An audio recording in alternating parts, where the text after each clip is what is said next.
بسم اللہ الرحمن الرحیم وما ادراک ما العقبہ فک رقبۃ او اطعام فی یوم ذی مسغبہ یتیما ذا مقربہ۔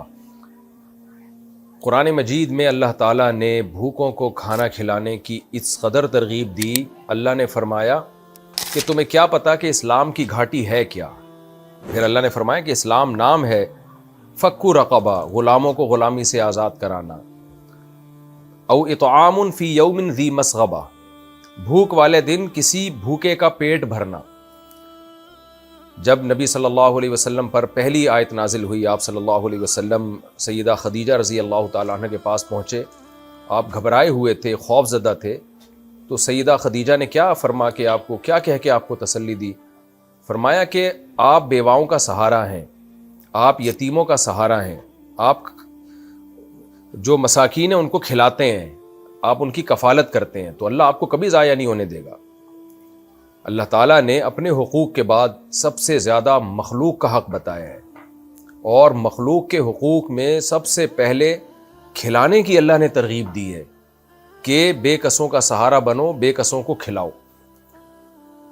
جب کووڈ کے دن تھے اور کراچی میں بے روزگاری بہت زیادہ بڑھ گئی تھی، اس وقت ہمارے بعض دوستوں نے میری توجہ دلائی کہ مفتی صاحب آپ کی ایک آواز ہے، آپ کا ایک نام ہے، اگر آپ اپیل کریں لوگوں سے تعاون کی تو ہم بہت سارے غریب مسکینوں کے ساتھ تعاون کر سکتے ہیں، بہت سے گھروں میں ہم راشن پہنچا سکتے ہیں۔ میں نے ان دنوں میں کلپ ریکارڈ کروا کے ڈالا، الحمدللہ بہت اچھا اماؤنٹ ہمارے پاس آیا اور ہم نے بہت زیادہ لوگوں کی مدد کی۔ جب ہم اس مدد کو لے کر، اس راشن کو لے کر لوگوں کے گھروں میں گئے تو اس وقت ہمیں اندازہ ہوا کہ آج کتنے گھر ایسے ہیں جن کے گھر میں چولہے نہیں جل رہے۔ ایسے لوگ بھی جن کے گھر میں راشن پہنچتا تھا وہ رو پڑتے تھے اور کہتے تھے ہم نے بہت دنوں سے ہم نے آٹے کی شکل نہیں دیکھی ہے۔ تو ٹھیک ہے، 2 نمبر بھکاری بھی بہت ہیں، لیکن سفید پوش غریب مساکین بھی ہماری سوسائٹی میں بہت ہیں جو کسی سے اپنی حاجت شیئر نہیں کرتے۔ تو لیکن چونکہ میرا اس وقت کوئی باقاعدہ کوئی فاؤنڈیشن نہیں تھی، کوئی ٹرسٹ نہیں تھا، کوئی چیریٹی اکاؤنٹ نہیں تھا، تو ہم نے پھر اعلان کیا بھائی آپ مزید کوئی ہمارے ساتھ تعاون نہ کرے، کیونکہ یہ ظاہر ہے لیگل وے میں کام، گورنمنٹ آپ کو لیگل وے میں جب آپ کام کریں گے تو اجازت دیتی ہے، اور اس طرح اپنے پرسنل اکاؤنٹ میں لوگوں سے پیسے منگوا کے تقسیم کرنا، اور میرے پاس کوئی ٹیم بھی نہیں تھی تو میں نے وہ کام رکوا دیا۔ لیکن اس وقت سے ذہن میں خلش تھی بھئی یہ کام ہمیں پراپر وے میں کرنا چاہیے، جب ہم تعاون کر سکتے ہیں لوگوں کے ساتھ، ان کا سہارا بن سکتے ہیں تو کیوں نہیں بنے پھر ہم۔ تو الحمدللہ ہم نے اس سال MTM یعنی مفتی طارق مسعود فاؤنڈیشن کا اعلان کر دیا ہے، اور مفتی طارق مسعود فاؤنڈیشن کو ہم نے رجسٹرڈ کرا لیا ہے، اور الحمدللہ ہمارے پاس ایک کام کرنے کے لیے ٹیم بھی ہے، چیریٹی اکاؤنٹ بھی ہمارا کھل چکا ہے، اور صرف پاکستان میں نہیں امریکہ میں بھی الحمدللہ۔ تو میں اب آپ سے اپیل کر رہا ہوں کہ ہمارے جو پروجیکٹ ہے آپ اس میں ہمارا سہارا بنیے، یہ چیز انشاءاللہ آپ کے لیے صدقہ جاریہ ہوگی، اپنے مرحومین والدین کے لیے، اپنے اعزاء و اقارب کے لیے بھی آپ صدقات و خیرات کر سکتے ہیں، صدقہ جاریہ کر سکتے ہیں۔ آپ کا پیسہ انشاءاللہ صحیح جگہ پہ استعمال ہوگا اور مستحقین تک آپ کا پیسہ پہنچے گا۔ تو ہمارا جو پروجیکٹ ہے، جن پروجیکٹ پہ ہم نے کام کرنا ہے، غریب بیواؤں مساکین کے ساتھ تعاون، خوراک، راشن، صاف پانی کی فراہمی۔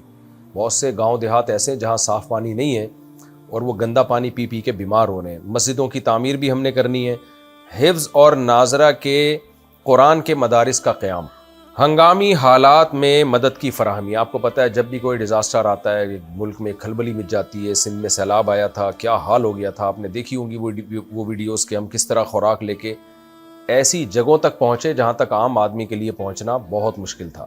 ایسے ڈیزاسٹر اللہ نہ کرے اگر ہمارے ملک میں آتے ہیں تو ہمیں ہنگامی حالات میں ان کی مدد کی ضرورت پڑتی ہے۔